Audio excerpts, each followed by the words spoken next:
پیازی سادات کا شیوا ہے، اور یہ شیوا ان کا ماحول کے زیر اثر نہیں ہے، یہ شیوا ان کو وراثت میں ملا ہے۔ امام زین العابدین علیہ السلام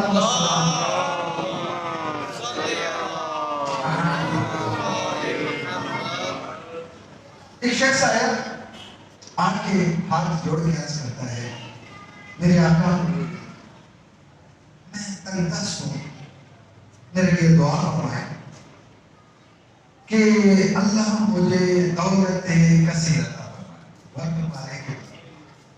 دعا فرمائیں کچھ ایسا ہو جائے، دولت کثیر آ جائے۔ آپ نے کہا بھائی دیکھو، اللہ نے تمہارے نصیب میں تنگ دستی ہی لکھی ہے،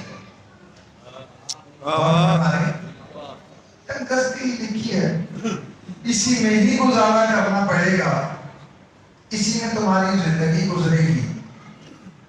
اب مایوس ہوا، پریشان بھی ہوا، اور تھوڑی دیر بعد پریشان ہو کے واپس جانے لگا تو امام نے کہا بھئی اے فلاں رکو، رکا، کہا ادھر آؤ مجھے وضو کرا دو، ادھر آؤ مجھے وضو کراؤ۔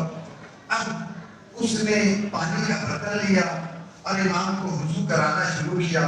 امام نے ہاتھوں کو دھویا، اس نے نیچے دیکھا پانی کے چھینٹے نہیں اڑ رہے، زمرد ہیں، جواہرات ہیں، لال ہیں، ہیرے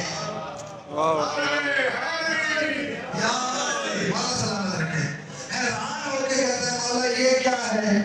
مولا نے کہا یہ سب کچھ حیران ہو، یہ سب کچھ تیرے لیے ہے، تو لے جا، تیری نسلوں کو کافی ہے۔